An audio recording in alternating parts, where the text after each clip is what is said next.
people. So we are to make sure that we are in the right room. So this room is for the meta-analysis, biomarker discovery, and pathway enrichment analysis of metabolomics data. So here I'm with Chiraag Gohel. He is a PhD student with my group and myself. We both are from Computational Biology Institute, Department of Biostatistics and Bioinformatics, the George Washington University. We are part of the Milken Institute School of Public Health. And I listed a few of the funding resources that we have used for the works that we are presenting today.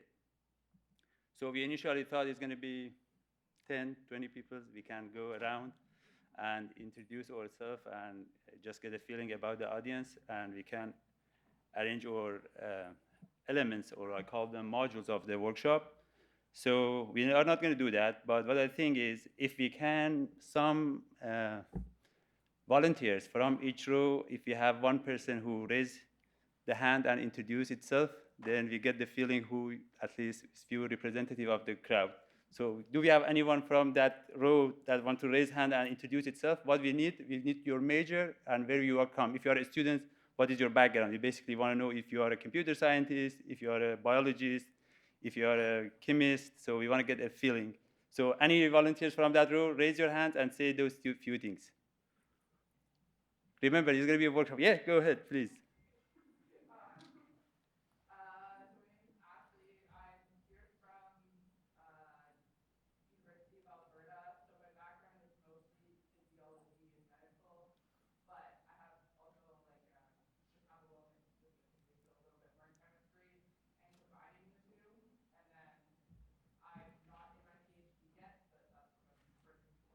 Excellent. So the middle row is bigger. We need to pick 2 person here, to be fair. Volunteers? Yes, please go ahead. So my name is Regina. I'm a chemist, but I work in the biological field. I am a senior research educator at AJ School in Boston. So we do a lot of metabolomics there. You said Boston, right? Boston, yes. Okay. Excellent. So we have some connections there. Someone, the middle, I need one more, please. Yeah, so this is Bashar. I come from Chemical Scientific. I'm an application scientist, and I'm doing a lot of metabolomics and metabolomics. Excellent. And forgive us if you make mistake about metabolomics here. So you have more expertise in metabolomics. Yes, go ahead. Yes, you. Hi, I'm Harry. I'm from Australia. Right now, I'm with University of Melbourne. My background started with biochem, but after that, all computer science. And I would say that my background is going to be clinical modeling and epidemiology. And also during the pandemic, I was one of many frontline workers in the cluster detection. Excellent. So welcome all, and I really want to appreciate the organizer. So for having a diverse group of all of you, some of you probably have supports from the conference to come here. So I'm glad to see many people from different backgrounds, and that's gonna make it hopefully more fruitful workshop. So, and now I'm gonna just give you a quick background, and keep in mind this session is gonna be hands-on workshop, meaning that we're gonna do activities together and less lecture, hopefully. That is our aim. We deleted many slides this morning to now to make sure that is more hands-on, and we all get the opportunity to discuss the tools and the techniques and see how that can help us with the analysis we do. So a little bit background about our meeting or about our research group. So we are more interested in the multi-omics data, the core being metabolomics data. So we try to integrate different omics, keeping in mind all studies for us has the metabolomics profiles, and we try to understand the biology using multi-omics. So, and 2 of the omics here I'm showing mostly from human health data that we look at the microbiome data and metabolomics. Again, for us, the big proportion is the metabolomics data that we analyze. And the main question we ask is how we can use different omics data to understand the biology better and how they collectively tell us the stories that we want to tell. Remember, we are not limited to these techniques to only human health. You can apply them to the natural environments if you are measuring metabolites from those environments, built environment and host environments. So why we care about the metabolism, I'm going to skip some of the slides, maybe are less relevant here. Here we the metabolomics for us is a very important omics because it reflects the host conditions. So by studying the metabolomics and also the microbiome, both together, they give us we can use them to predict or understand the health conditions of the host. For example, in your case, we can use those to look at the level of metabolites and understand if someone has the disease or not. So the one important things that we are doing these days is looking at the function of microbes. We understand the microbes, they play defense in our body, and they shape and educate our system. One thing that we are very interested here to pair the microbes with the metabolites. We want to see what the microbes they produce, what they consume, how those affects our health. So that's why the microbiome is a one big element for our study. And the way we ask those questions, in the general big questions that we ask, both about the microbes and metabolites, which is relevant to this conference, is profiling omics. So for example, here for the metabolites, we use the LCMS techniques mostly to profile the metabolites. We use the metagenomic shotgun sequencing for microbiome profiling. And when we have those, we want to know what they do in terms of microbes and metabolites in terms of the functions and what they mean. We develop machine learning and statistical approaches to analyze those data. So just to share why metabolomics are important, and the one big element of this, or one of the tools that we're going to develop is looking at the metabolomics. If you look at this chart here, so we are showing different omics. Remember, again, our group, we look at the multi-omics with the metabolomics being the core.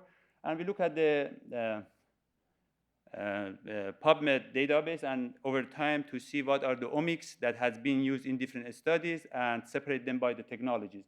What I want to emphasize here is the LCMS. If you look at the LCMS in the metabolomics is growing over time. And the last bar showing 2023, I think this figure what we produced it in May.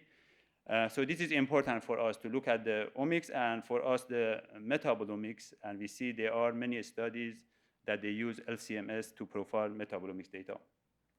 I'm part of a COMET review group that they look at the different omics, different metabolomics. The second one is part of a review under review manuscript under review, which we look at the different disease condition and we look at the metabolomics progress in the PubMed study. So you see metabolomics are growing in terms of investigating human health. And one of the important part for us is the dark green one, which is the LCMS. And that's going to lead us to the first tools that we're going to discuss, because we see there are many studies, we are involved in few of them, that you measure metabolomics for the same health conditions, and then you want to ask how I can combine the metabolites profile from the different studies that they investigate the same health conditions. And that's going to be our first tool named MassSight, which combines two metabolomics data from LCMS technology.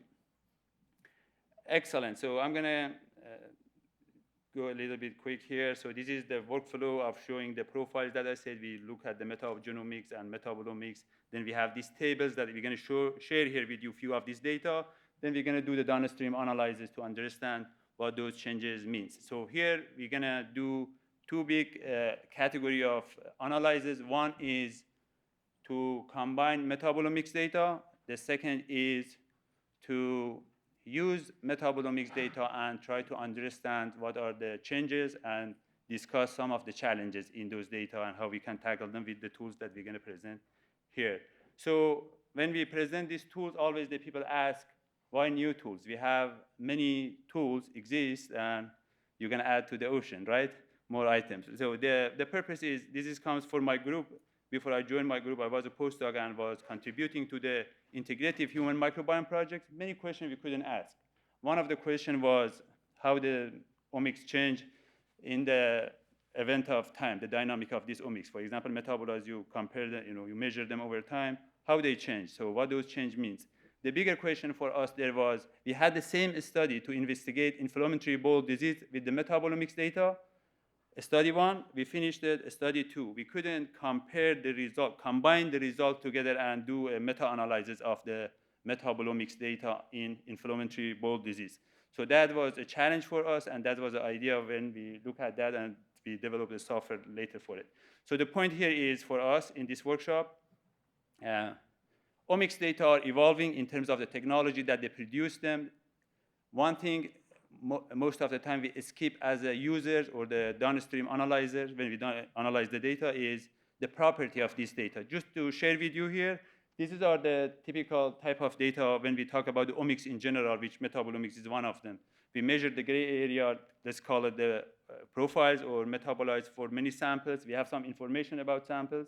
And also we have some information about the features we measure. The common one for you maybe, or for us all in the metabolomics is looking at the metabolomics, like the number of carbon the metabolites they have. That could be an interesting phenotype or physiological traits of the metabolites. Or about the microbes is more obvious because they are entities. We can look at the oxygen tolerance of the metabolites. That the blue part most of the time it gets skipped in many omics. We don't care about, less care about the omics features. That's something in our group we really care a lot, and that's the whole format of the omics. So what we're gonna do today, so today we're gonna present 3 tools. So we were thinking to do all 4 tools. The last one, the reason we put it in the last, because we have a lot of documentation for it available online, and we thought to keep the workshop promise to be hands-on and do the activities together and troubleshoot and discuss the result. That might need more time, and the workshop is designed for 2 hours, so we need to we want to make sure that we get those 2 all in place, all those tools. So what we're going to discuss, just to plan for, so we're going to start with the MassSight. MassSight is a software developed in our group, which aims to combine 2 metabolite profiles that they have been acquired separately. Let's say, and for us, again, the reason comes from the inflammatory bowel disease study that we had. We had 2 different, very great studies, well documented, but we couldn't do the meta-analysis. And here, the meta-analysis, we mean by combining them and running the same analysis with more samples when you combine 2 separate studies.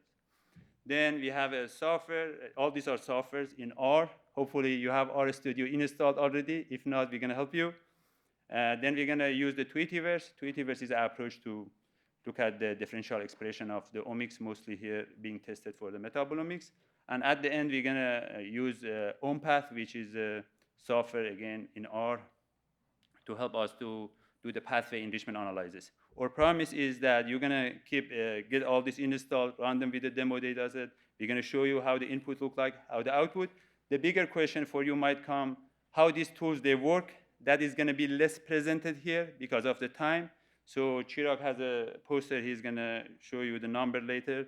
And we have another student, Alan Ross, who is not here. They're going to both be available here, and myself to help discuss the approaches. So these are the links to the GitHub of the tools and the papers. Some of these works are published. Our approach as a group, as a research group, we are not really on rush to publish. So we are, the way we work is we develop the software. We are software, like we have a multiple great software developer in our group. So we try to make them available to the community. First, ourselves, we use them. We test them. Then we make them available. The manuscript is running in the background. We try to tackle all the issues before they get published. So feel free to use them, even they are not published. If you see there is an idea we can incorporate to the softwares, also let us know about those. So this about the GitHub, all are publicly available. We try to put documentation, examples, demos, and our developers are available to answer your questions. So with that, so we receive many feedbacks from collaborators, the people in the lab that they work in this software, and some of them maybe are not even listed here. So we appreciate all of those, and this is a group effort in our lab and our collaborators to give us feedbacks, and we are looking for more collaborators on this. So that's the introduction. What we're gonna do after this, we're gonna start those software with more details, what they do, and then we discuss them, the inputs, the outputs, how they work, minimal, and I appreciate if you ask questions, if you run them, share your experience if you have run a different tool similar to what we're gonna present here, and if you want to discuss your result, that's all will be great for this workshop. So before I move to the first tools, I want to ask you to, if you can scan this code. So this is gonna invite you to a a Slack workspace. So we have a Slack workspace that we use for workshops. Probably the name is GW, that's our university name, workshop Slack, because we use the same Slack for our workshops. So this is not the first workshop we do. So we try to keep like a community there answering the question after the workshop. So if you can join the Slack, so this is going to be available. Hopefully we are not going to close the Slack. So it's been available for a couple of years now. So you can join there. We made a channel, MetSoc 2023. so that we're going to share with you information there. If you see error or you have a question, you can post it there, Chiraag or myself, and the rest of you can answer those questions. So in the other workshops, usually the people in the workshop, they answer each other, and we have less to do here, which we appreciate that. Excellent. So what I'm going to do, I'm going to switch to the math side to start the tools, what it does. It's very simple tools in terms of what it does. Then Chiraag is going to lead us to install it, use it, show you a demo, how it works. And all of our tools, by the way, have a visualization at the end that you can use them with a high quality for the manuscript or reports. Excellent. Any question before I switch to the first tools? Any comments? Okay, great. And all these slides, by the way, is going to be shared with you after the workshop. Most of the materials are available, so the reason we don't share them ahead is just make sure that you follow these things and then you run the tools. And also we always have typos and errors. We try to fix them as well. So those are the reasons. Excellent. All right, so I'm going to move to the math side. So we're going to start with math side, and after this is going to be hands-on. So the math side is a software implemented in R. The goal of math side is to combine data sets. So I'm going to skip the next slide, which I discussed. It was basically the math side idea came from this plot in the right corner in the top and the bottom, which is you have multiple studies that they are focusing on the same health conditions, and you want to combine them and analyze the data. That's the one application, not the only one. We have used this software to align or annotate features or signals from metabolomics data against the reference databases as well. So let's say you have a study. Example of that is going to be this. So we had a study, and 2 or 3 years later, we want to look at the metabolites if they have a name now. If they have been, like, let's say the metabolites has been annotated, and we want to study all data sets. So what we can do is, if you have a data set from all the study, and you don't have the names for the metabolites, and you want to map them to new process data set, so we can use this software. There have been other softwares like the Metabo Combiner, I think, that they do similar tasks here. But our software is completely automated. It does take care of everything internally, and there are other efforts similar to this. We were checking some of them. So the one advantage of our software compared to the others is that we have a package with the documentation. We try to make it very simple to use and just get the input. So the main reason for the meta-analysis of metabolomics data are two. Sometimes we have a small number of samples in one study, and we want to combine it with another study that help us to have more evidence or higher statistical power to do the analysis. And also, if you have only 2 study or multiple study and you don't combine them, still that's a valid meta-analysis, because you do the analysis and you look at the result, you compare the result individually without the combining. I want to emphasize here, our goal was to combine the 2 or multiple data sets and analyze them. So what the math side does, so has multiple functions. The functions that we're going to use today, the 2 others are not fully tested, but they are under development, and they are less important in our workshop here. So the first one is that you have, that's a math side does. This is the input and the output. So the output is combined 2 data sets. And these data sets are, as you see, they have descriptors. Again, this approach has been tackled with the different ways with the other groups as well, and we are aware of them, and we try to make ourselves a little bit working better. We have not published the benchmarking of this, but the auto combine, basically what it does, it gets to 2 data sets, And what you see here is the information about the metabolites, so the MZ, RT, and the intensity. If you have the metabolite names, that helps the approach as well. We call it supervised, meaning that if the two data sets have the same metabolite names, so those that's going to help the approach, and we call it supervised. And unsupervised is the default, which means you don't need to have the name of metabolites, and we combine them. Then we have a consolidate approach, which tries to remove the adducts and the fragments or the metabolites through the process if they have been broken down to the different signals, so we can consolidate the output. This is not part of the let's see the work today, but I just want to raise your attention about that. And then we have the auto scale, which tries to scale the metabolites when you combine them. If you have experimental elements of processing, for example, if you have the QC data available in your data sets, like the LCMS, they put pull references to QC the data. If those are available, they help us, and that's something help us to scale the data, and that's something we are hoping that Metabolomics Society eventually enforce or encourage the platforms to provide to the users. So when you get the data from the platforms, we work with the 5 different metabolomics platforms that they do the processing of the data. So usually they remove those QC elements in the data, so which is very important for us for these downstream analysis. And we encourage those platforms that we work with to include those data when we combine or when we scale. We can do metadata or multi-studies scaling together, which help us to get a more accurate downstream results. So one of the challenges so we are using, let me go one step back about the metabolomics, metabolite profiling platforms, let's call it that. So they do the processing, and then they use commercial softwares like Progenesis QI, I think is one, or compound discovery, so which we use them both here for the example we're going to show. And those are limited when the study is very large, and they make it hard to align the batches. And we have done the compound discovery. We have a lot of details about that, what are the challenges, which we're going to skip today and not presenting them.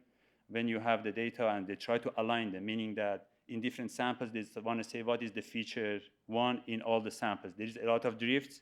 We have looked at these 2 different softwares. We look at the drifts, and we see there's inconsistency in terms of the way they align them. So it's better to have them process each batch or each different study separately and then combine them with our approach.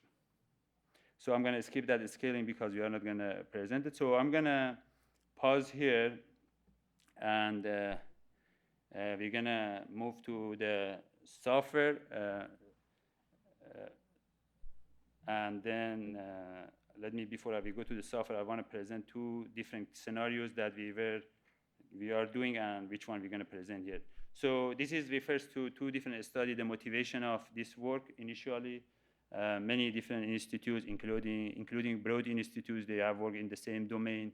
There are other groups that they presented the combined metabolome software in R as well, that they do similar thing. But for us, the motivation was recently when we look at the inflammatory bowel disease data, and these are the 2 publications from my postdoc group. I'm in the contributor in the first one, and I tried to combine these 2 data sets, and we found the challenges. So if you look at these 2 studies, they are very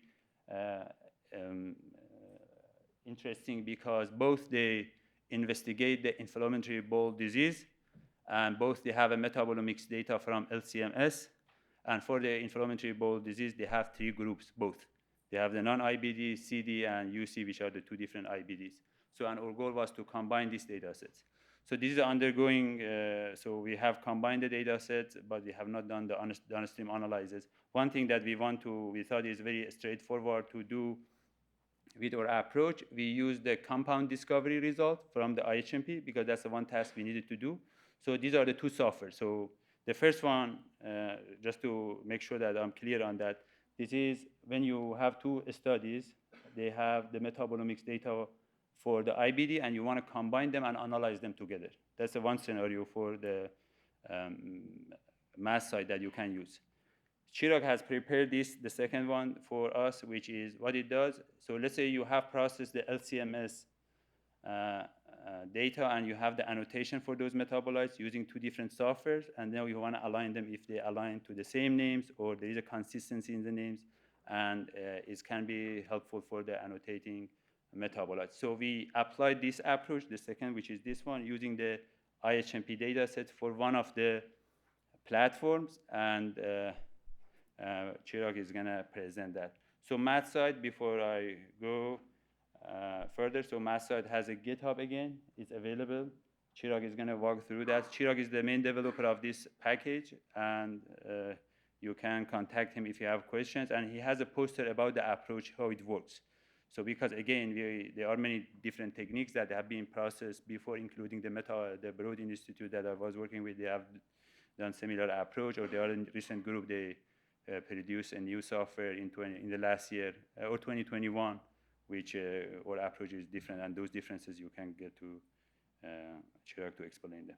With that, let's keep the promise of hands-on. Chiraag is going to present the math side software, how you should install it, how you should use it, and I'll be walking around and help you if you have issues or errors.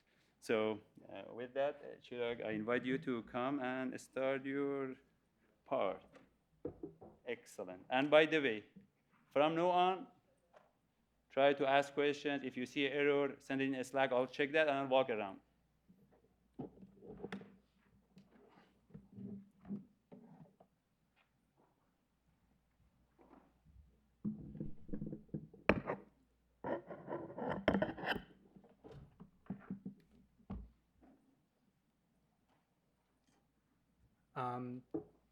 Awesome. Okay. So again, I'm Chiraag. I'm a PhD student in the Department of Biostatistics and Bioinformatics at George Washington University. Before I continue, was everyone able to get onto the Slack page? I'm seeing a lot of no's. Do I need to pull up the QR code again? Would that be helpful? I can do that.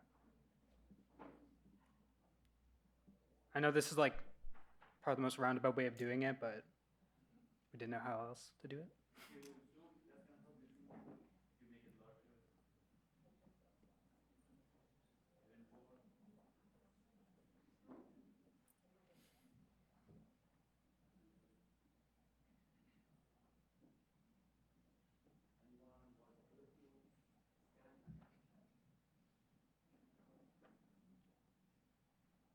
Is it working for anyone, or is it just like not working?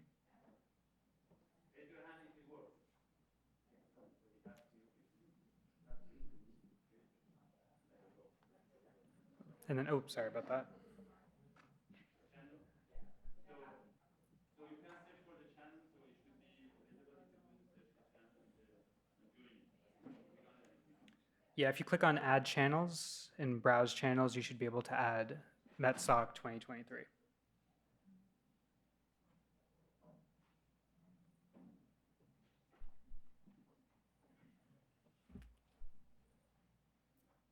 Oh, sorry.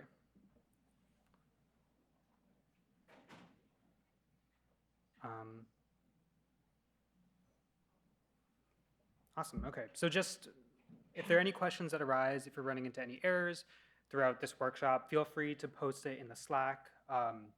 Throughout this workshop, one of us will pay attention to it.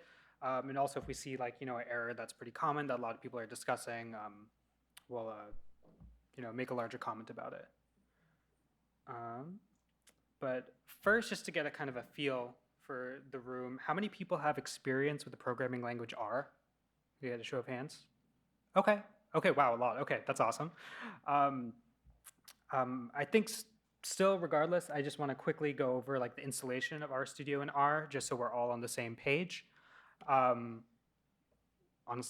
I just Google RStudio, and you can see that I have a compromised password, which is great.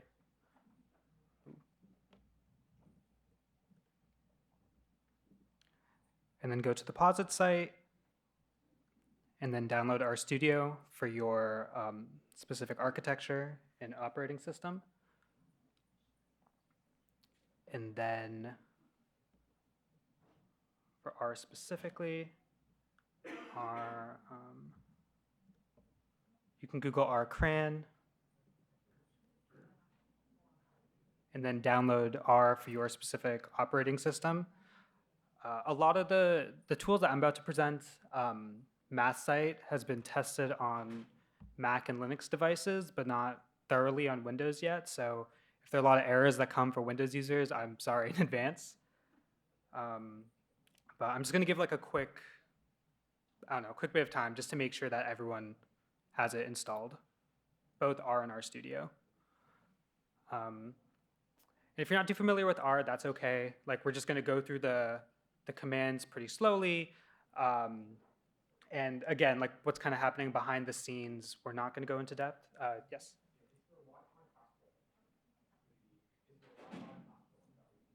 For,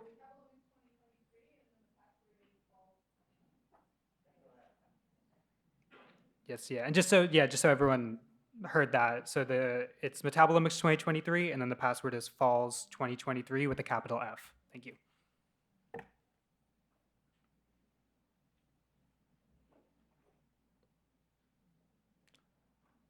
And then what I'm going to do is, and I'm going to move on, but I'm going to move kind of slowly so everyone gets a chance to kind of use the commands. I'm going to post the link to the documentation for MathSite in the Slack. So if you're able to join and click on it, I am going to be presenting it, so you don't necessarily need to be seeing it. But if you want to follow along, if you want to work ahead, that's possible too.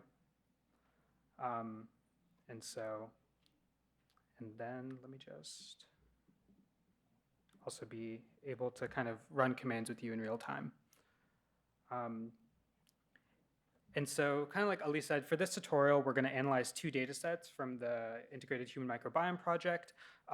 One that was preprocessed using Progenesis, another that was using Compound Discover. And like Ali said, one reason for this is that if we have multiple LCMS studies and we don't necessarily know the names of the given metabolites, we want to find a way to, with some confidence, combine the data sets together for greater statistical power, to be able to do differential expression or to study kind of the intensities across different conditions. And so the two data sets that are a bit large, they can be downloaded from these two links here. So I guess actually you will have to be on this page to follow along. So yeah, you can just click on those two links and then be able to download the files respectively. The first one is the Compound Discover and the second one's Progenesis. I'll just give a second for that.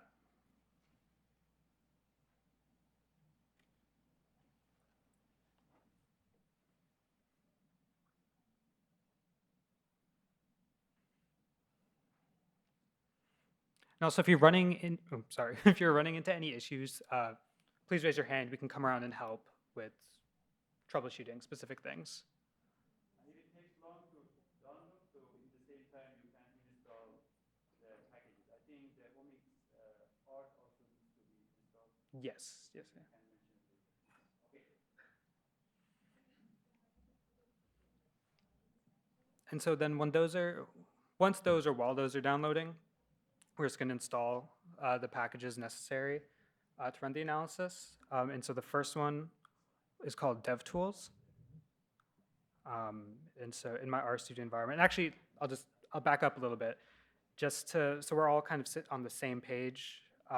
If you do have RStudio open, we can go to File and create a new project, and just so that we have a new environment for this workshop. So I'm going to create a new directory. And just title it MedSoc 2023 and create the project. And then is this font too small for people? Can people see it, or would you like it if I zoomed in a little more? Okay, sorry about that. A little more? Yeah, of course. A little more, or is that? I apologize for the angles. I know it's kind of hard to see from different places. Anyways, and so the first command that I will copy and paste is the devstool package. For those that are not familiar, this tool is used to install a lot of packages that are not formally provided on the R repository. So I'm going to let that run. And then once it's installed, I'll be able to install MassSite, which is the package that we've been discussing using these commands, the devtools install GitHub, and then using the name of our MassSite repository.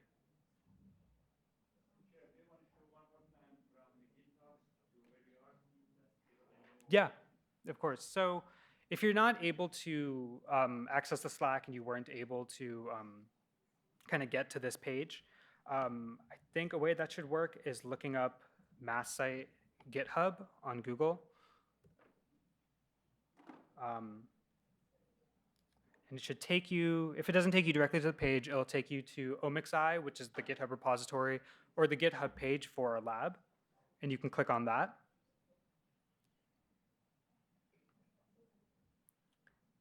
And then within this GitHub page, there should be a link to the package called MassSite. And so this is the official GitHub page where the development occurs for this package. And then on the very right, I know this is small, I'm sorry. On the very right is the documentation website that you can go to follow along with this workshop. So again, you can Google Omicseye on GitHub, get to the lab page, click on MassSite, and then get to this documentation. And then within the documentation, if you're just going to it not from the Slack link, you can click on articles and then alignment tutorial via IHMP data. Really quick, can I get a hands up if you're able to get to this page? Okay, I'm just going to give it a bit more time then, just so everyone is able to get to the page.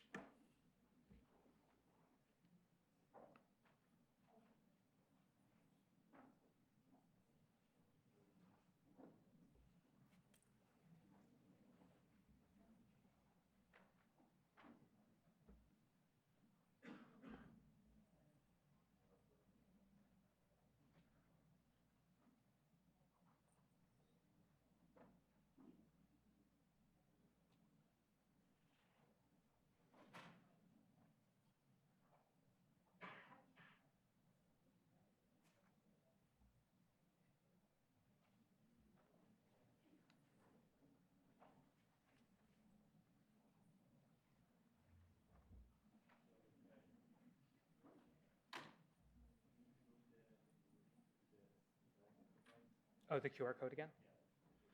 All right. We're going to pull up the QR code again.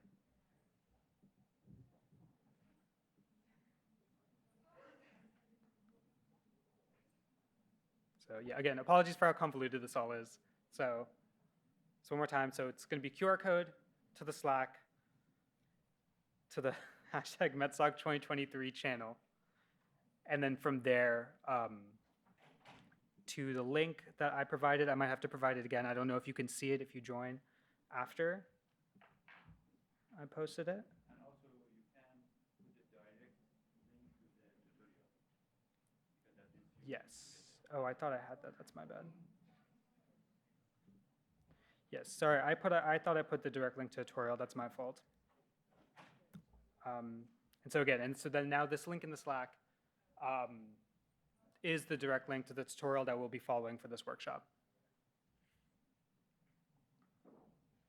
So one more time, can I get a set of hands for people that are able to get to this tutorial page? Just raise your hand if you're able to get there.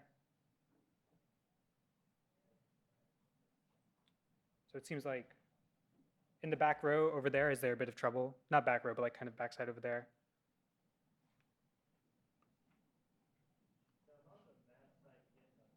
Mm-hmm. Yes, okay.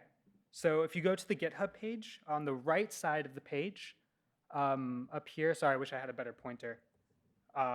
Underneath About, on the right side, is the link to kind of the fuller documentation. And then from there, you can click on Articles and then Alignment Tutorial using IHMP data. Awesome.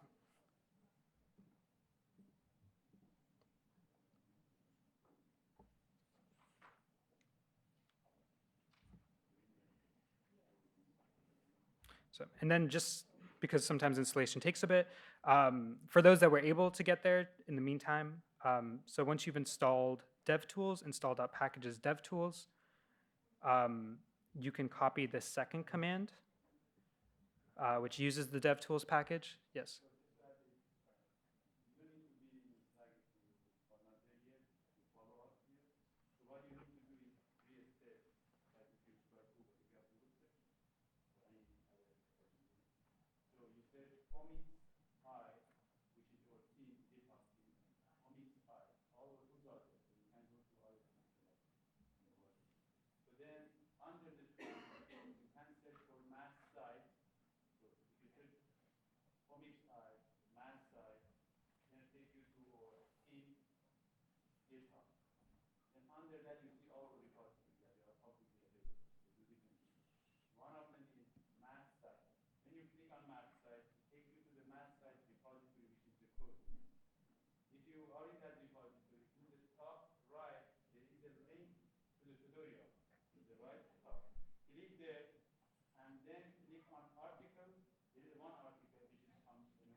Mhm.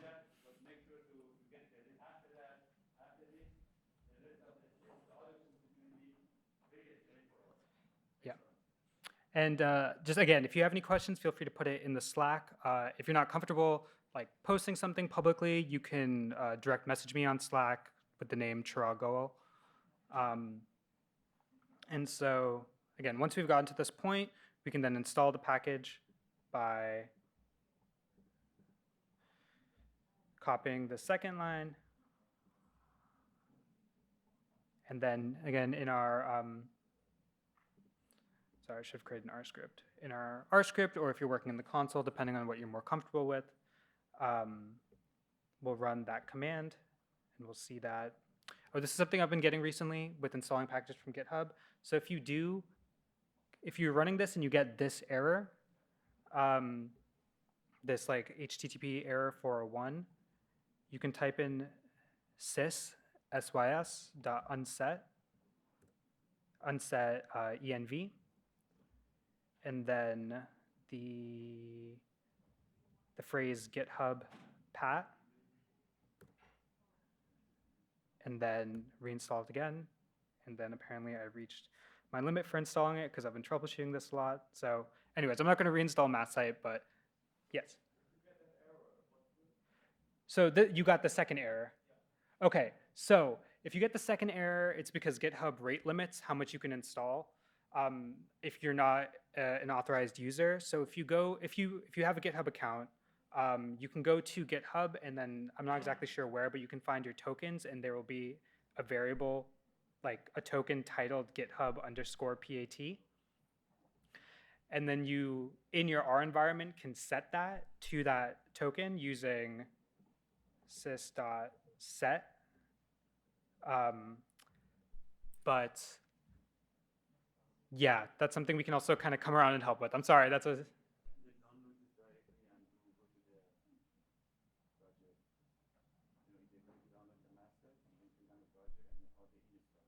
They can do it that way, yeah. There's one more way of installing it. If you go to the GitHub itself, so again, if you're running into that rate limit problem, you can go into GitHub itself, and then if you're familiar with it, we're going to do this thing called cloning. This is where you take the repository from GitHub and you put it on your own device. And so I click on the green code button, and if you have something called the GitHub command line interface installed, you'll use this command. If you don't have that installed, it's not a package as a zip, unfortunately. No, it would be they download it and then they build it from the package. So Yeah, you can use the GitHub command line interface, or you can use just regular HTTPS with git clone and then this address. And then you can build the package from there. Really quick, are other people running into that GitHub environment like error? 1, 2. And were you all able to try the sys.unset? It doesn't work. I think it's also IP link, so it's probably a lot of people are installing stuff. Ooh, okay, let's see. Okay, we're gonna do, I think, a different way of building this. So we're gonna first clone the repository. And so we'll go through this step by step. And so I'm just gonna do HTTPS. If you have the GitHub command line interface installed, then you can use that. I'm just gonna use the terminal in RStudio. But if you are familiar with the command line interface, you can use the terminal in any whatever terminal emulator you like of choice. And I'm gonna type in git clone and then mass site. I'm gonna go into there. So cd mass site, so that's gonna go into that repository. And then, so you can either do that, and then I'm gonna type in open masssite.r project. What you can also do is that if you have, once you have cloned mass site, you can just go to Finder or File Explorer, depending on what operating system you're using, and just open up the mass site project itself. So what we're doing here basically is downloading it from source manually, because I think GitHub's rate limited our IP address, which is great.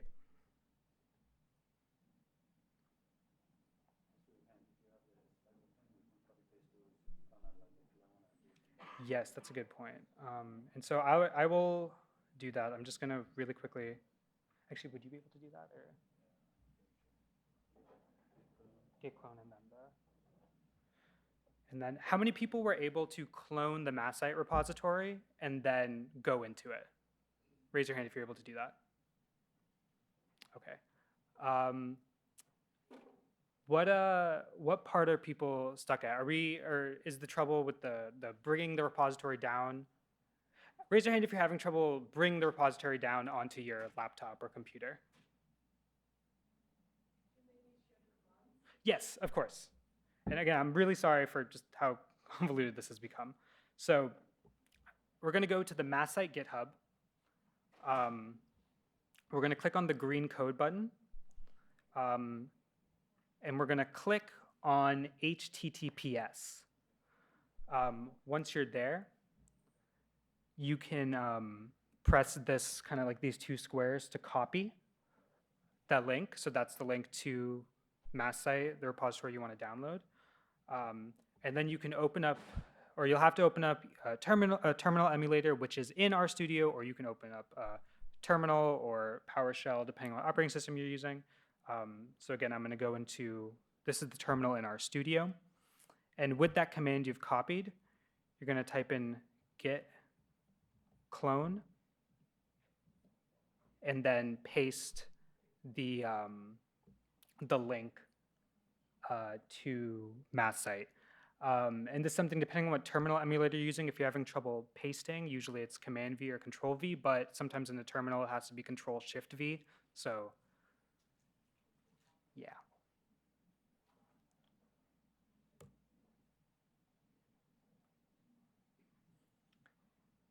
And so, and then once you've done that, you can either use terminal commands then to open up mass site, or kind of wherever you have cloned mass site, you can go to Finder or File Explorer.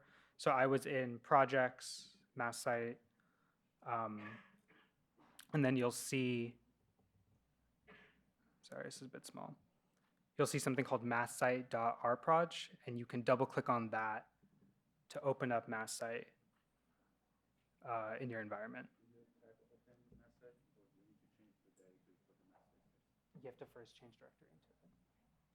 I showed them where the terminal, they can go to terminal. Yeah, actually, yeah, it's a good question. are we, raise your hand if you're having trouble accessing like the terminal or like kind of getting to that part first. Do y'all mind, are you a Windows, Mac user? Windows, okay. So I believe there's an application called Command Prompt, Command something. Apologies, I'm not totally sure about Windows, but. And sorry, and then.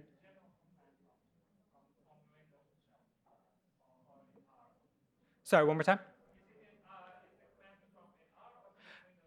Yes, thank you. It's in Windows itself. So I apologize for that. So I think this is confusing about doing it in our studio. So when you are in our studio, the first thing you'll see on the bottom, and I will kind of.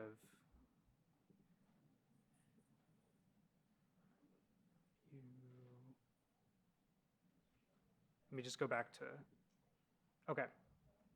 Sorry. So this is more likely what your studio looks like if you just open it up. You'll see that on the bottom left, you have your console panel. And so if you switch to terminal instead, you'll be able to access the terminal and kind of input those commands that we discussed.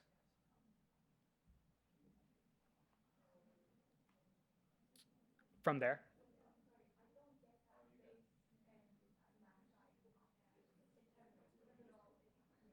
Yes, sorry, let me come over there.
Okay, so I'm seeing that a common error, and I totally forgot to think about this, so I'm really sorry, is that not everyone has Git installed. I am just terminally programming, so I assume everyone has it, but obviously not. So in Google or DuckDuckGo, whatever you use, if you type in install Git, we're specifically going to be installing Git. There's this software called GitHub Desktop that is available. We're not going to be installing that. That's just kind of a different way to interface with Git, but it might make things a bit more complicated. So if you're running into an issue where Git is not recognized as a command when you're trying to do these things, you can do that. You can Google this. And the first link, that's git-scm.com, will provide ways for installing it on Mac OS or Windows. Also instructions for installing on Linux. I kind of assume if you have Linux, you know how to do it. But yes, I'm gonna give a second for that. Just for people that are able to, so was anyone able to install the package from the original way, like the install-github, or like raise your hand if you were fully able to, so you didn't run into like a rate limit error, so you were the last three that got the package. Okay, good for y'all. So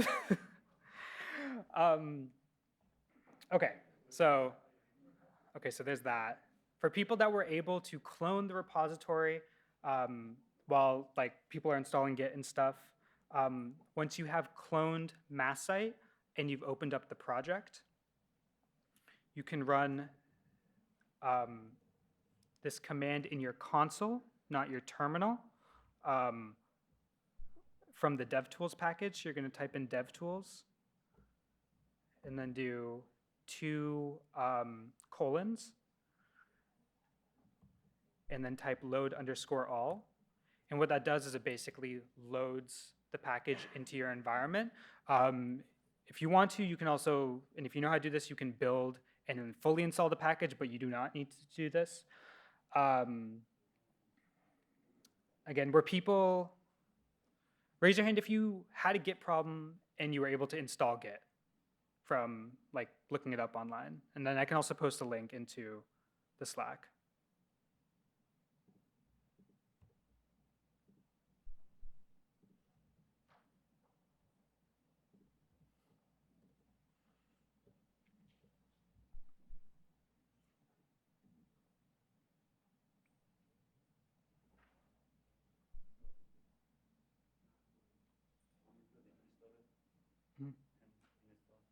Sorry, 60, it's limited by 60.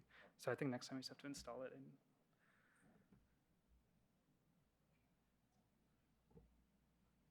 Yes.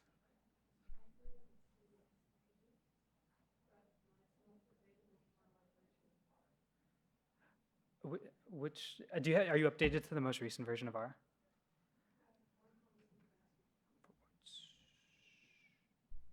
Okay, I think this requires 4.3.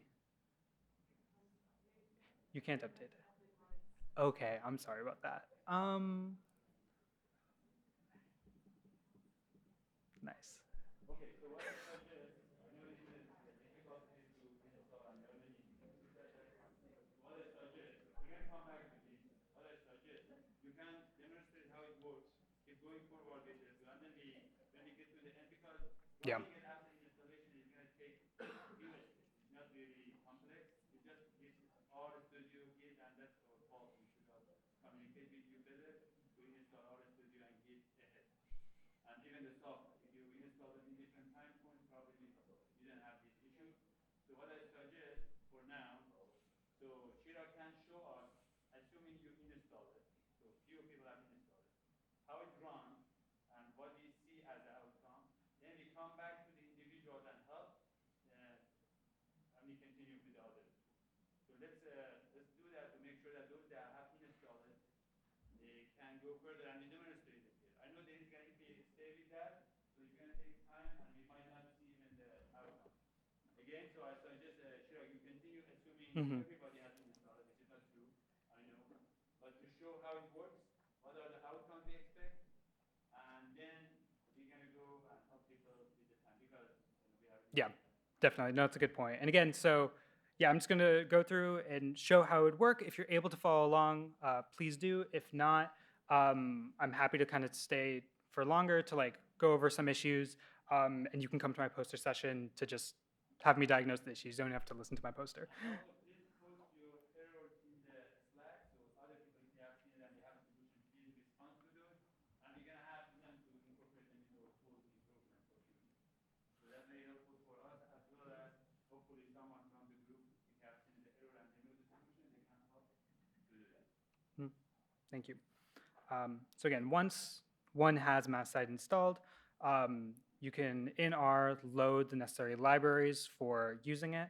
And so that would be the MassSite library itself, ggplot for plotting, outputs and results. Our lab has created a package called omicsart that assists with the loading, wrangling, and visualization of data specific to omics data. And then Cable Extra just for the displaying of tables of results that you'll get from the software. And so we have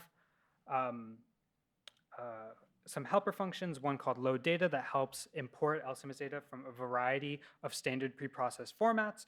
And so we know that one issue in kind of LCMS data generation and usage is that there are a lot of different standards for what the output of LCMS experiments can look like.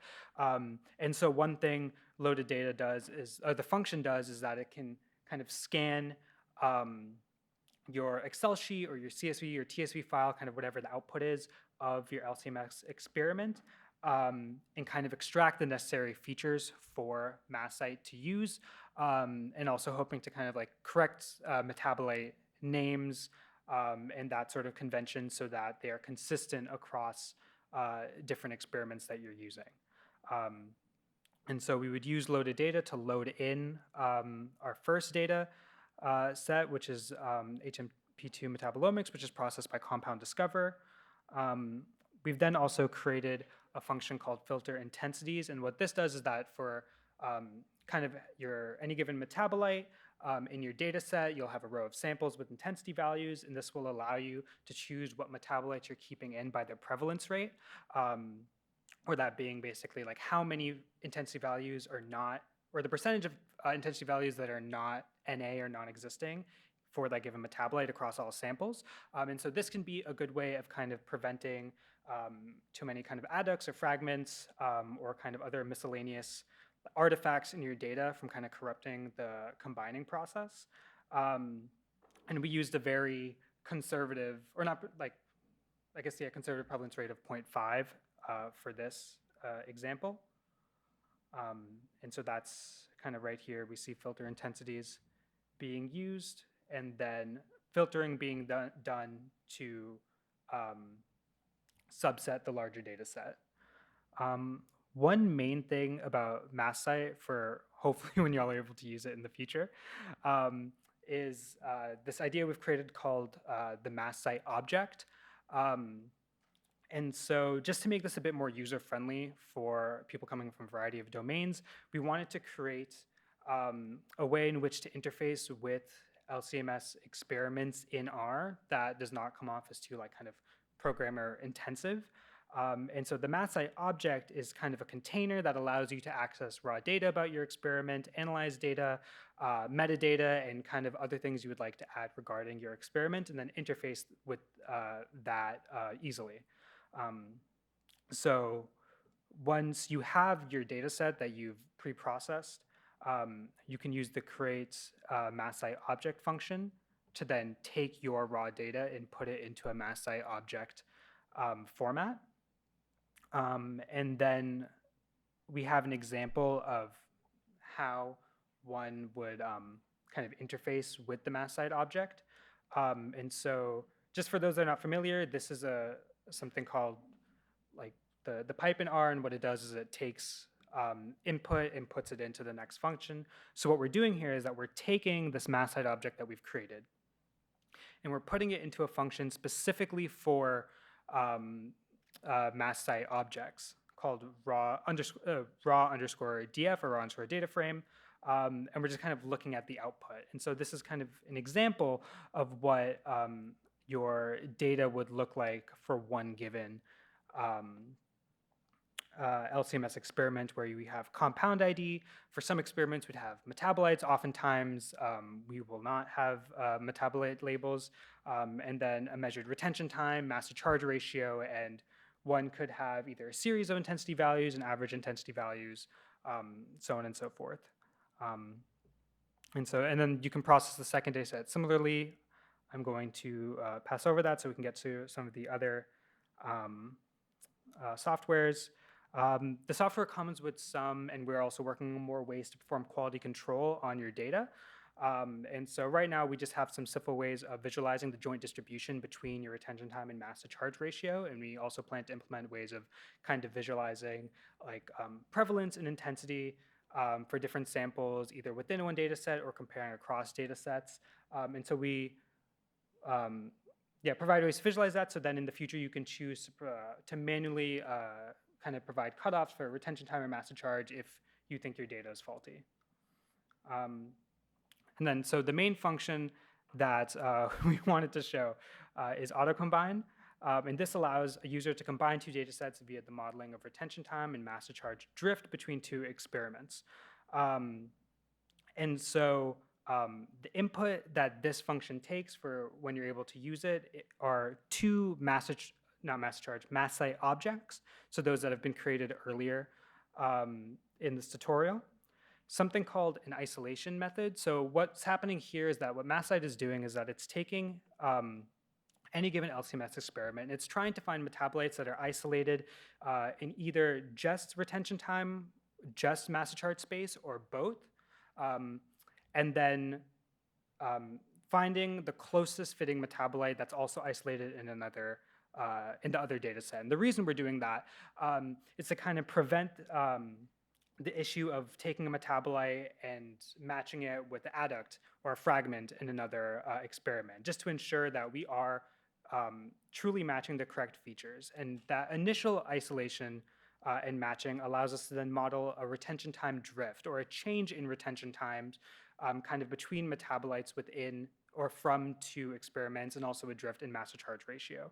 And again, if you come to my poster presentation, I'll be able to talk about that more. And so the isolation method, we either use something called dbScan, which is called density-based clustering, which is a way of finding isolated metabolites in the 2D retention time or mass to charge space. We also have an option that lets users manually set thresholds of what they would like to define as an isolated metabolite. And then we also have something called smooth. EPS is, sorry for glossing over, EPS is specific to dbScan. It just kind of, if you make it larger, you'll have less isolated metabolites in any given data set. What it does is that it increases the space needed to consider a metabolite as isolated. And then we have something called smooth method, which is basically the function we're fitting to find drift. And so right now you can use lowest smoothing, general additive models, Gaussian processes, and we hope to also kind of fit more models, especially as data gets larger and more complex, like random forests or neural networks. And so once one has performed this alignment, you can plot the results of the alignment using our function called final plots. And so what this does is kind of demonstrate what the tool itself is doing. If we start with the second plots in the center, titled isolated matches, this is basically describing what I talked about of first finding isolated metabolites in each data set. And so each point within the second set of graphs indicates a metabolite that was deemed to be isolated in one data set and another data set, and them matching. And then their location also demonstrates their retention time, or like their difference in retention time or mass to charge ratio. And this allows us to fit a model of drift between the two data sets, which we then use to correct the difference between the two data sets, and then perform a final matching, which then gives you an output of a combined data set with hopefully the correct metabolites matched to each other.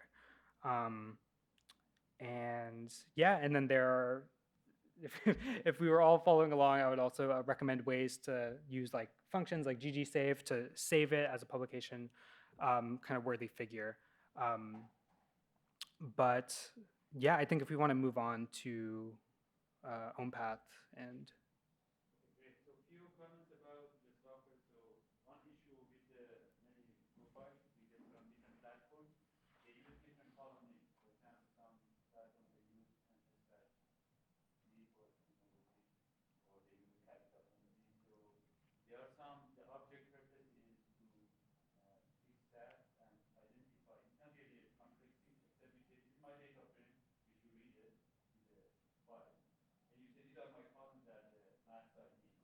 So this is the MZ column, this is the RT column, this is the intensity column. So you have all those, then you use the math side and give you as the output few visualizations that they describe the drift in your data, the descending, and also at the gives you a data frame that has the combined metabolites for all the samples. Let's say you have a data set 1 has M, or let's say 10 samples, many metabolites. The data set 2 has 10 samples and many metabolites. What it does, at the end, it gives you a data set with 20 samples, and it also tells which feature, which you could have a name for them or not, they match to the other ones. Basically, it gives you a comprehensive data set. So you can think about different applications for these tools. The combining is the one thing for meta-analysis that we need for here. You can use it for annotation. Let's say you have a reference database. What we did, one application for us in your group was this. We had an old data set. We want to reanalyze the data. But many of the metabolites, let's say 4 years ago, they didn't have a name. So we want to see in a new study, which both they were spool samples, we want to see if we can name those metabolites which we didn't have 4 years ago. And we all know that the metabolic processing is an expensive process, and if you have a publicly available data set, you always want to use it. So with the math that we were able to map the data in our study, for example, we found 100 metabolites, they were named after 2 years. Like 2 years from the study 1 versus the study 2, we could find the 200 new metabolites, but they didn't have a name in the original study. And few of them were very important for us, and that was the microbial study, so that we could use them and do the experiment. So there are many applications you can think for the math side to do. The main thing for us was to do meta-analysis, to combine two data sets and then do the meta-analysis. So I can repeat many times here that we have a technical difficulty, and we had it really here. So what I want to ask is, how many people they were able to install math site? Raise your hand if you did. Reminds me during the COVID-19 when I was teaching. As soon as you want to ask, thumbs up. So you are between us. So we have about 10, 15 people who did the install it. Is that right? Mm. And then how many people they download the two data sets? So what's important about this data set? One of them is publicly available through the publication that I mentioned. One of them is core group, which you have two two chemists that they are helping you with all the data processing, and they have servers and all this data processing that they did. We analyze the raw data. So we got the raw data from IHLP. We ran them against to the compound discovery, and we did that. We have the profile, which is a new data.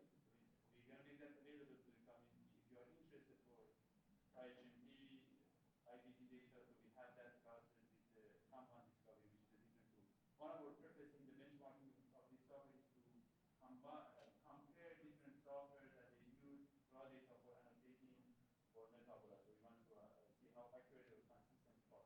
So you see there are many applications for it. So with that, Chiraag, do you want to go to your R and show, do you have it in the code already in the R study to show the code you ran it and see how the output looks like when you run it? Yeah, I can do that. Just show the R study. I want to make sure that the people, So then you have install. We need to put more documentation for it. Then the process of running it is very straightforward, hopefully no errors. Remember, you need to specify the column name, the MZ, RT, and the intensity mean for the all samples you study. So let's see. Yeah, so this is, I'm sorry. Yeah. So do you want to show the running, if you have it run Yeah, yeah. I mean, so I just want to see what the people they should expect when they run the process. The libraries are loaded, but that's what you do.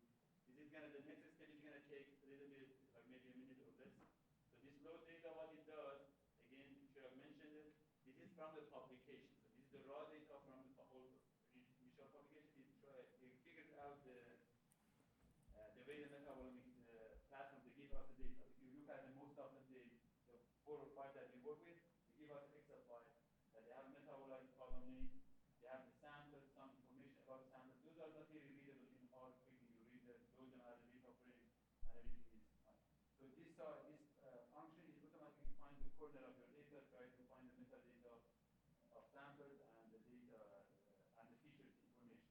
So get all those loaded. And you need to do this extra few lines, 56 to 59, because those files, they have a mixed data type. They have a numeric, character, string, all those. So we just make sure here that for columns that MGRT, those are, we convert them to numeric. So we can even incorporate that in our load data as well. So if you go down more, so that's the loading either For your own data set, let's say we're not doing the IHMP data set, you need to do the load data for your no. own data So if you have, so that's the extra thing we do separate. So if you have a data frame, that's a common path. You have a data frame. In that data frame, what you have is the rows usually are the metabolite names or the IDs that the platforms, they give you a unique ID for each row, which is the signal. It could be one metabolite, it could be the fragment, other anything, right? Then you have columns. So the columns usually are these few columns common between all the platforms. They give you RT. Sometimes they call it RT mean, which is the RT mean. And then they give you the MZ. These two are usually are there. They should be there for the LCM. Then you have the intensity for all the samples in your study. So those are the things that you need. If you have the intensity for all the samples and not one column has the mean of intensity, you can calculate the one column, call it intensity, and have the mean of intensity of all the samples. It's not required to have the intensity column, but if you have it, helps when the software is confused between the two metabolites. So if you have a data frame, so at the end, let's say you have two data frames that you read them, they are attached to limited files. So you can load those, nice, done, and pass it. This one, it takes a little bit time when this load data because you need to process the whole data and takes time to search for the thing that you want. So do you want to continue the next step? So Yeah. And you can show actually, I don't know, maybe it takes time to show the, so you can continue. I want people to see the data frame, how the input look like.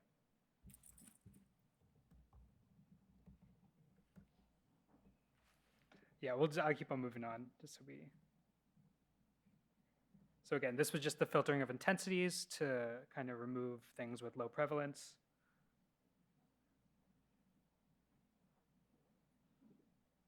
And then, so this is the creation of the mass site object.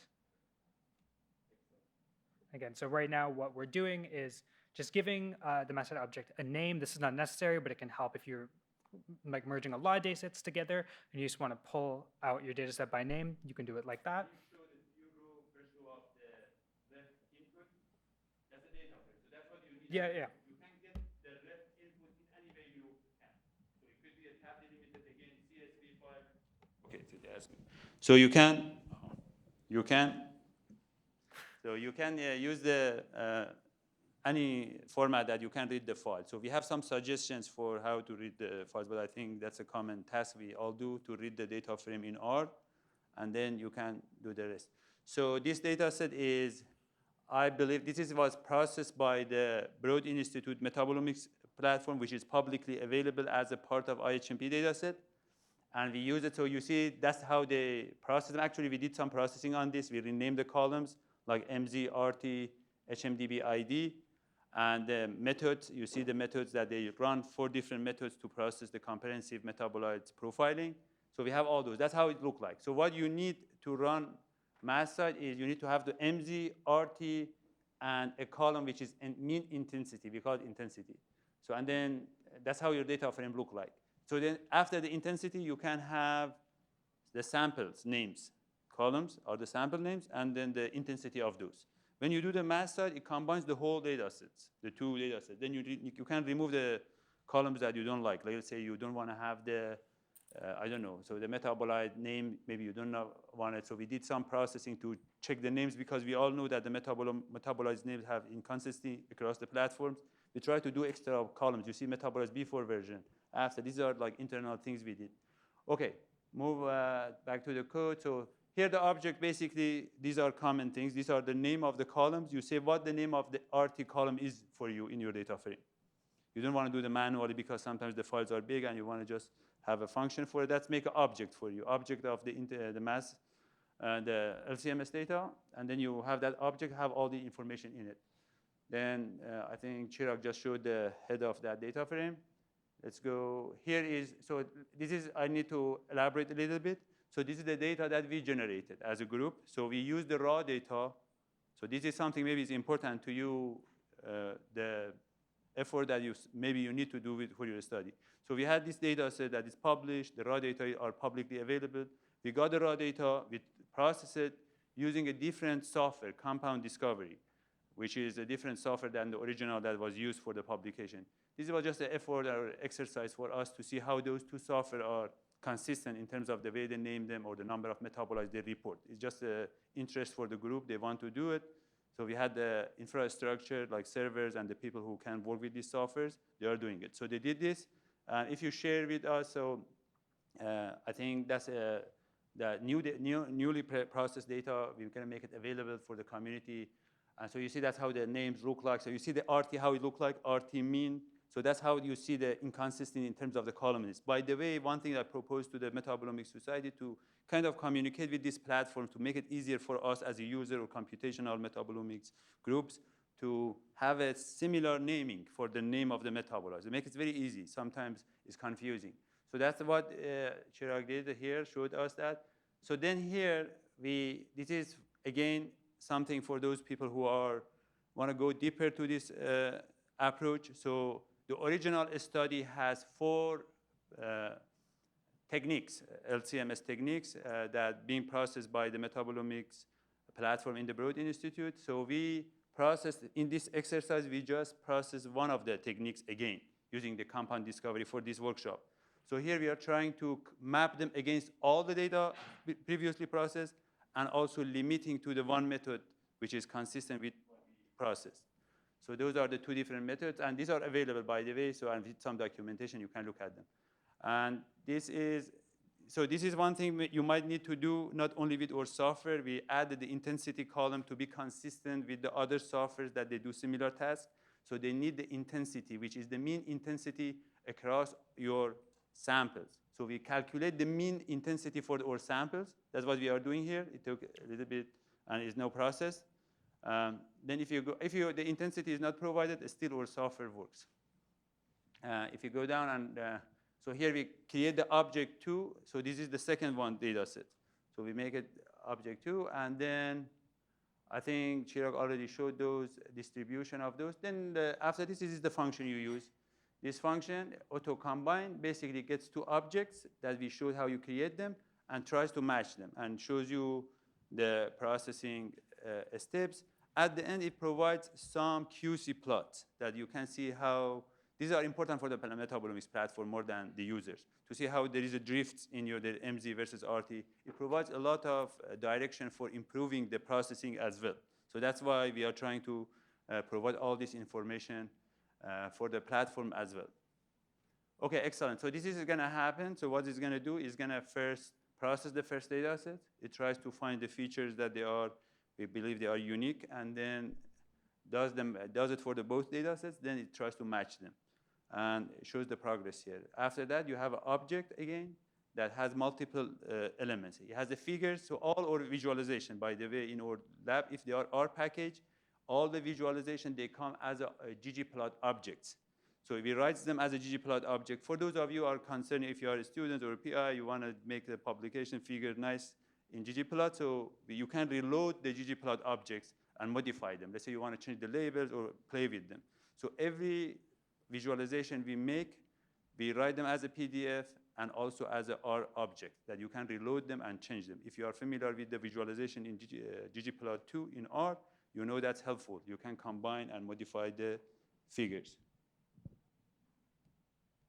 Okay, So great. So you see, did the alignment, and now is aligning the data sets. These are available. We're gonna continue with the other softwares. We're probably gonna have similar issue which we have not faced. Thanks to you all attending our workshop. We expected 10, which is no problem, 20, no problem. And with this big group, so we had that difficulty, which is excellent. So we're gonna learn about those difficulties. And that's encouraged us to make a CRAN package of math site soon.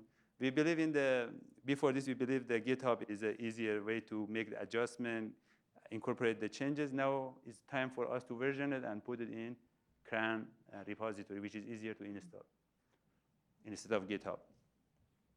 All right, so let me ask this question again. And how many people, they have downloaded the data and they were able to run the math site? Math site, okay, so I don't see anyone has finished the process completely, at least, or which. You need to install another package, the omics art, to run the example. So basically what are having problems is not with the mass site, but to install this omics art. So omics art is required for the math site? Yes, omics art is required for math So site. so omics art, if we can, so omics art, is a package that does help with the visualization. We can exclude that eventually from the math site because we just use a very small function of it, which is not required for math site. So math site itself already added. Okay, got it. Wonderful. A learning process for us more than you here. Excellent. Do you want to go over the vignette of Tweetyverse and just like, do you want to just talk about how it Yes. works so they can use it? Okay. So Chiraag is going to walk around and help with the installing math site and fixing those issues. So now you see the result. It says how many features they have been matched. So you see 9,243 features they have matched between the two data sets. So, okay, excellent. All right, yeah. So I'm just going to move to the next software, which might, we might have the similar issue with installing it because of the number. Are there also people that are still willing to like troubleshoot and want me to come around to help with stuff? Raise your hand. No? Yes. So how does NASDAQ work with SMR species, especially when you're using different platforms? Do you mind saying that one more time? How does NASDAQ work with SMR species? Like SMR features were the same as Zs, but different. So that's a very good question. So the question here is if you have isomers that they are from the same MZ and RT probably. So that's the issue. That's a very important issue for the LCMS platforms because they're going to report usually one of them. So that's the challenge we have with the LCMS data. When you have isomers that they have a very similar MZ or RT, that the platform, they cannot separate them to report or annotate them. So that's a step before us. So what we take from in math side is we take the process data from platforms that is being published and we use them to align them. But that's a valid challenge with the LCMS data in processing when they have the same MZ and RT, and we know there's a lot of them. And we saw that in this study when we used the compound discovery to look at the metabolites, that was very common and obvious. And I think, sorry, I just wasn't familiar with the terminology, but this is very new to me. But I think one thing in terms of like that similarity and with the data that we've been processing, not to say that works for all data because I'm not too familiar, we found that the filtering of intensities has helped with the prevention of too many of kind of metabolites with those exact same like mass charge retention time values from staying in our data set, as we tend to see specifically with the processing of LCMS data using compound discover, that you would have like multiple like metabolites with the same exact like mass to charge ratio, but one would have an extremely low prevalence and one would have an extremely high prevalence. Not to say that's the case for all data, but we found that with ours, filtering has worked, but nice catch. But for when that's not the case, that's something that I think one would need to, MathSite would probably have to present to the user as like, okay, like these two were not being, like we were not able to match these, like this would need to be individually expected. Yes. Yeah, I also have a question. You just showed the number that was matched, but is there also a way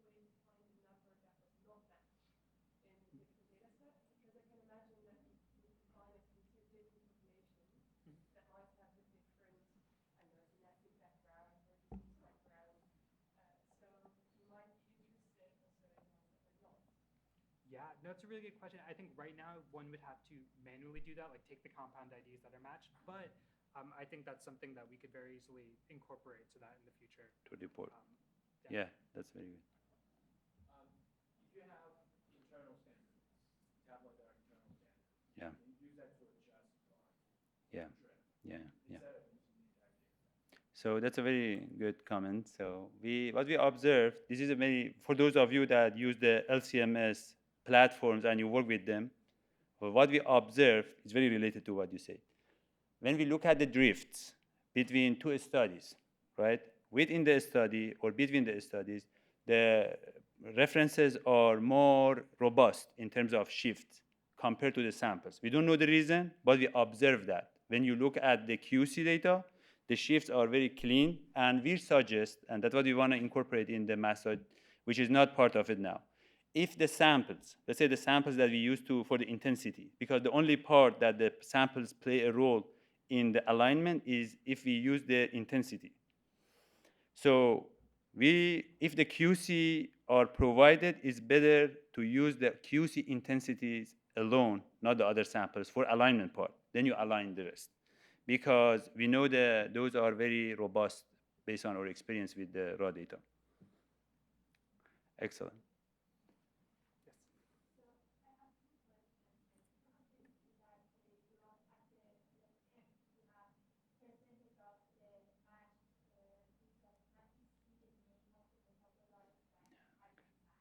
Yes, yeah, and so that's something I think I forgot to show. There are functions for then the visualization of that final data set, so you can see kind of all the matched metabolites and everything about it, or you can just extract the names that have been matched.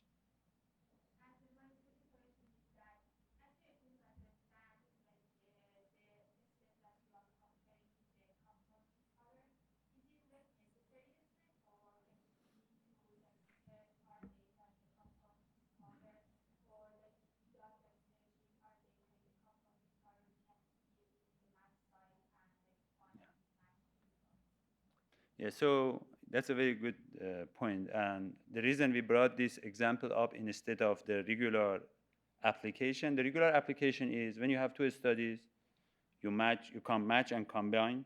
So you have a study, for example, IBD in our case, you have more samples in your columns. Here we just try to do an extra application, which is not the main thing that the method is designed for, which is combining two data sets for increasing the statistical power. It's just to utilize it to compare to the commercial softwares that they do annotate and process our raw data. We want to see, we use our tools to see how those two are consistent. If they give us for the same feature, they give the same name, or they capture the same number of features in the same raw data. So the source for these two software is the same thing, is the raw data from LCMS.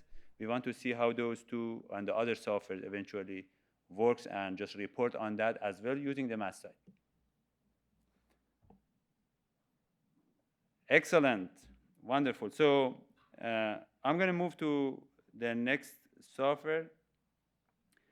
And again, due to all these technical difficulties, I promise Chiraag, me, and my group will help if you have interest to run these softwares.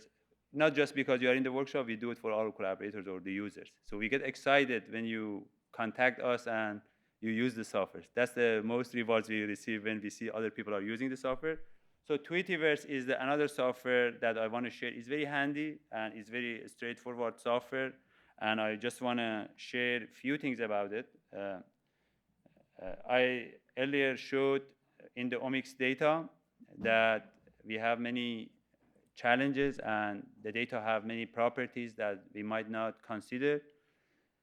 So in the omics data in general, especially microbiome, more in metabolomics is we have the high dimensional data set. So meaning that we have more features, which are the metabolite signals or whatever you call them, compared to the samples. When the features are more than samples, we call that data set high dimensional. And when you look at those, the main challenge, because of the time, I want to get to the point. The main challenge is these features that we measure them, they don't follow the same statistical distribution, meaning that many statistical tests that you perform probably is not designed for the feature you tested. that result to measure not accurate, let's say, or not maybe correct measure of effect size. So, and we have the math side. One of the things that I just show here is the zero inflation. So many of these features are, most of the time, are zero. So that's the one property. We call it zero inflated data set. So that needs to be treated well in the analysis. So I'm just gonna, because of the time again, I wanna get to the software. The differential analysis is very important key for us. We want to see how a feature, let's say here for us, metabolites have changed in two scenarios, case versus control. And to do that, there are many approaches. Just to common way we use is log-fold change. You see how much this metabolite has changed in the healthy individual versus cancer. So we want to say, because you have many features, maybe those are not, they are very sensitive, for example, to zeros. They are very sensitive to the intensities. If you look at the intensities, you measure them in different ways. So, and there are other challenges, right? You know, there are multi-test correction that we need to do. There are other challenges like controlling the false discovery. So we all incorporated this in a software named Tweetiverse. There are three things that we need to do, and we usually fail if we don't look at the property of the features. One is to normalize the data. One is to look at the correct statistical model, and then we need to have a good power and control for the FDR in our data sets. So for example, just to mention the normalization issue, if you look at this data set in the first data set, the first table, they are not normalized, and there is no correlation. While we know there is a correlation after normalizing them, we see a negative correlation between the data sets. So the normalizing is a big challenge in many omics data, including metabolomics data, microbiome data. But the good news here is, I'm gonna again get to the Tweetiverse. There have been many softwares developed through the years, and we have incorporated, or we have participated in a few of them to tackle these omics data challenges. And some of them, they report many significant associations. Some of them, they have lack of power, meaning they don't report any associations. And those are because of these challenges, as I mentioned. So we have developed two software in the past, one of them Maslin 2, which is older, and the second one is Tweetiverse. The one that I'm going to refer to is Tweetiverse, which has this property.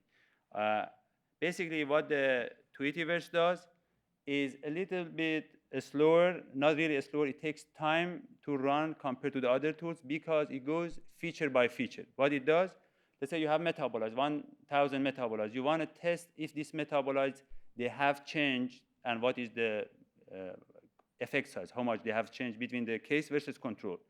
So Tweetiverse uses a model named Tweety, which tries to capture the property of each feature first. It tries to find which distribution this feature belong to, and then fit a model based on that. So this is the big difference compared to the other all tools that we have, which is all the other tools, they have the same assumption about the data set. They say all these metabolites, for example, if they make that assumption, are normalized, or they follow the normal distribution. But here, the Tweetiverse doesn't make that assumption. It goes feature by feature. That's why it a little bit takes more time, because it goes feature by feature, try to capture the property of each feature. Here, for us, the features are metabolites, and then fit a model, and the outcome is effect size, which is, you can think about it like the log-fold change that we calculate all for effect size, and then we use that for analyzing our data. So that's what the Tweetiverse does. So you don't need to care about the normalization. It take care of that internally. It uses the right statistical model because finds the distribution properties, and then controls for the other things that we need with the statistical tools. Like we need to control for the FDR. We need to report that. We need to even report, this is very important for us, is we need to report how many zeros are in the features. Let's say you are testing a metabolite values in data set in the health versus condition that you are interested in. Then the statistical value is very significant. Let's say you have a very small p-value or q-value or whatever you use to measure the significance. But when you look at the raw data, you don't see that much differences. So here we provide a lot of information about this significance.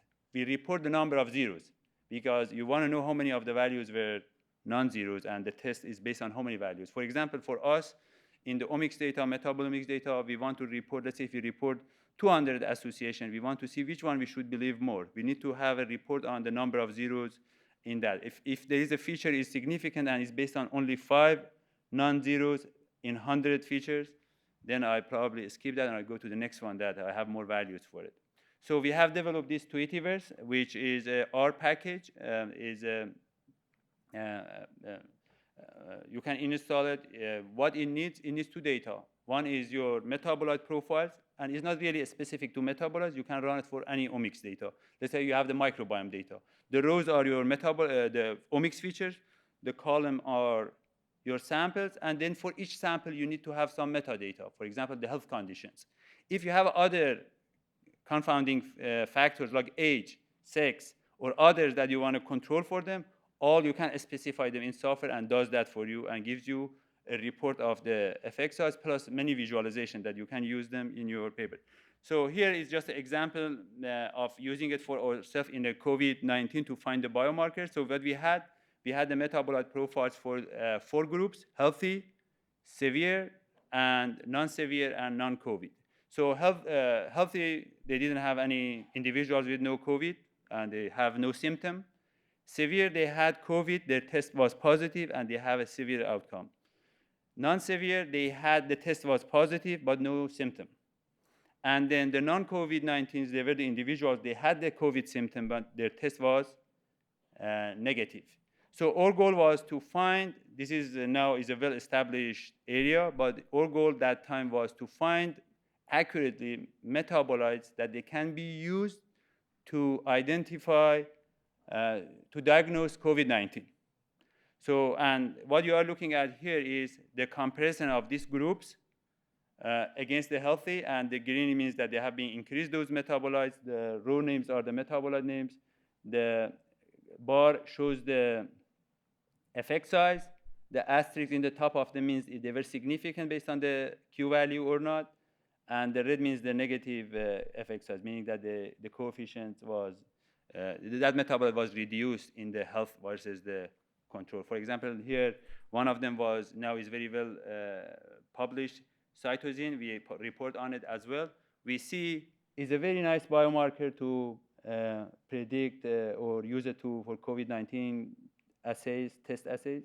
So we see in our cohort here, in the non-severe and severe ones, is increased compared to the non-COVID-19 and healthy conditions. There are others that we report is not always increased. Sometimes we have metabolites that they decrease. So this is the last thing about the the Tweetiverse, and I want to re-emphasize on the Tweety index. So there is an index in the Tweety model. It was used initially in the finance for analyzing the financial data. But what these tools, actually this is the outcome of the Tweetiverse. It tells you about the number of features that they follow different Tweety index. The Tweety index is a value that represents, is one of the properties of the distribution. For example, if it's 1, it could be normal distribution. If it's 2, it's gamma distribution. I don't have the detailed list, but it could be any place between 1 to 2, and each value represents different distributions. That emphasizes that this accurate way of curing the data through the analysis is important for us. These are different data sets. For example, the top one shows the metabolites data that the most for the COVID-19 and infant stool individuals in one of our studies. We just show this value to see how the distribution of Tweetiverse look like, Tweety index look like. So we see there is a variety of the distribution of the Tweety index, which tell us that these features in our data sets, they follow different distributions. And making one assumption for all the features is not accurate way to analyze this data. So this is the introduction, and you see, I'm glad that I deleted one of the tools from the 4 and made it 3. Now we can say we achieved 2 of them. So Tweetiverse, if you search for Tweetiverse, is the R package, and it's very straightforward. So Chiraag is going to send you a link in a Slack. So I'm just going to do the same thing here. If you go to, okay, maybe omics I I think the Tweetiverse is with one. So by the way, this work is work with me and one of my colleagues, Himil Malik, that we developed the R package. So the R package is available, so you can install it. If you can go to if you search for Tweetiverse, you can install it. Then we have a data set. So what I want you to do, and that's going to be a very quick approach and hopefully less error if we install the Tweetiverse. So I have provided the data that I showed you the visualization for, the COVID-19. So I have the metabolites profiles, I have the metadata, and then you run the Tweetiverse, and you see the outcome. So I'm going to let Chiraag send the Tweety, so the link that they need to go through and do the process. So and see if that's going to be faster compared to the mass side. So do we have it in the Slack? The link that we have the documentation for. And you can, I'm going to just click on that too. Did you send it? Okay, so the one, yeah, the second one. So this is the GitHub for the code. We write a tutorial for what we want to do here today. So if you can send the final link here, this link to this part. So what I want you to do is to install the Tweetiverse. So I'm going to do it with you and see if it's going to work. Okay, I'm going to not do it because less people to do that. So this link is sent to a Slack. If you have a Slack, so please go to this web page. And our promise in the other workshops was each of these softwares, from the installing to running them, it takes less than 5 minutes. So today you prove us wrong, and that's good. So we're going to improve. So if you can install the Tweetiverse, I'm going to ask you a question, and from there we can do this, and then I'll show you the result, how it look like, how the inputs look like, and how the output look like. So if you install this, I think Chiraag has the data also available somewhere. You can send them in a Slack actually. So what you need to do is, the files are small here, so we don't have the challenge with downloading the data. We're going to just send you the data in a Slack. So what you need to do is install the Tweetiverse. And so the link here is easier. And let me see. Do we have the mic? There, let me. And Chiraag, you can go down. I'm going to just make sure that people do. All right. So I want people to start from here. The link is available. You don't need to. So you need to. So the two other tools are going to be very straightforward. So I want to ask people to go to this link, omics.i GitHub.io Tweetiverse, and then you need to run this software, this line to install the Tweetiverse, then library it. Then Chiraag is going to, if you go down a little bit, Chiraag, from that screen. Oh, yeah. So we have two data sets. So the metabolites metadata and metabolites themselves. So these are the normal metabolites reports we get from platforms. Those are the information we have about our samples. We call it metabolites metadata. So we just read them as a table here. Two different functions we use here. To read these tables, you can use any function you like. And then you need to have two data frames. And then if you go down, Chiraag, a little bit, to the running the Tweetiverse. So basically, there is one issue by purpose I put it here to emphasize on it. On the metabolomic data, there is a challenge of imputation. So how we fill the values that we don't observe them, or for any reason they are not reported. So many people, they replace them by 0. I know some platforms, they replace them by mean of that metabolite in all samples divided by 2. So you can do what is suggested. So that's a different field. So we are not tackling that in this software, but the imputation strategy is what you need to have. Then Tweetiverse, what it gets, so it gets 2 parameters. Those are the main parameters. Everything else can be can be default. So metabolites metadata, and then you run it. So when you run it, it's going to give you result of what I'm going to show here. All right, let me ask this question. How many people they installed Tweetiverse? So I have one, prove it's working. So this should be very straightforward. I know it's frustrating that not having the packages installed, but I suggest to install it. And then what you're going to observe is, let me see if I, and by the way, we're going to provide you all this data and the analysis. So we have done it before the class, this session. So this is how the output look like. If you, it makes a folder for you. So for each metadata, let's say you have age, sex, health conditions. For all of those, it tests them for you and correct or adjust for the effect of other metadata you have. For example, let's say you are interested here, we are interested in the groups. Let me see if I open this. So this is the result of Tweetiverse. If I go to the main output, the main output is this one, all results. If I open this, I can right-click on it and open it in Excel. So this is what the Tweetiverse reports, the main output. Let me see if I can zoom and make it larger, then you can see the output. So this is the main output. So what it says this metabolite has been tested in non-severe group versus the healthy condition. This is the coefficient.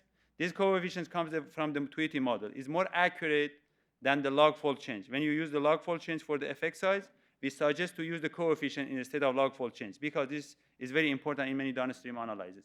It gives you the standard error, p-values, q-values. The model is used, the Tweety index that we visualized them earlier, the number of values that being used in the analysis, and the number of non-zeros. So you see it's not always 96. 96 was the total number. And so these are the values. You can do a lot of visualization on them. One of them that we did here is automated and is a ggplot object and PDF, is this plot that you see here in the PDF here. So so what it reports, it says the FDR. FDR is a false discovery rate being measured for this metabolite. This is the coefficient, and this is it says about the group name. So for example here, non-severe group has been tested against the healthy. Healthy was control for us. You can specify your control. And then, so you see that the non-severe compared to the healthy has a positive coefficient, means that it has a higher value and is significant. So the same metabolite is repeated here. This time it says the non-COVID-19, which are the individuals with the similar COVID-19 symptoms, but their test was negative. They have a high value of these metabolites. Maybe it's not the best for biomarker of metabolites because people with a similar symptom have that.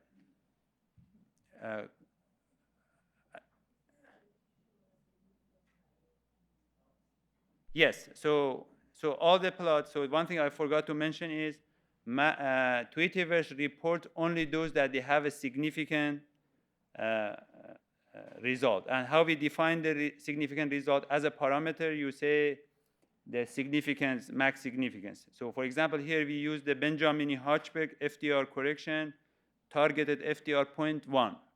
So any test after the modeling and all the correction that had a value less than that, FDR less than that, is being reported here in the plots. So the plot only includes those that they are significant. And that the value that you are looking for is the FDR in the top. So you say it's in the scientific format, it's a very small value, which is good. Yes. All right, so our times is up. That's the screen tells me.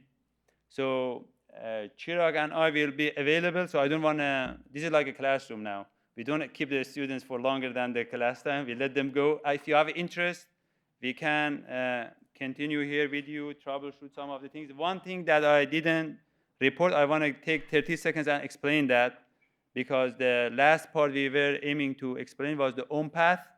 So the own path, what it does, basically, you get these values, the effect size we got from the Tweetiverse. You can get them from the log-fold change or any other approaches. And if you have a database, which we provide those databases for metabolomics data, and there are other groups that they curate those databases, that it says this metabolite is belong to this pathway. This metabolite is belong to this pathway. You have that database that has 2 columns at least. One is the pathway, one is the member of that pathway.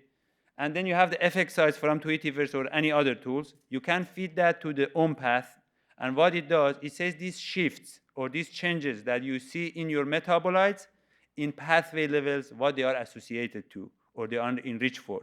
So we have done that. Unfortunately, we didn't have time to go through those slides, but we found a very nice result for the COVID-19 and other health conditions that sometimes it's hard to look at the individual metabolites, but when you look at what they do as a function, which is the pathway for us, that is very informative, is actionable in terms of the end goal, because we want to generate hypotheses and then act on them, see what they do, and then use them for diagnosis or treatment. So the pathways are very powerful for those aims. By that, I want to end the session, and then we'll be available. Thank you, all of you, for attending this session, and forgive us for technical difficulties.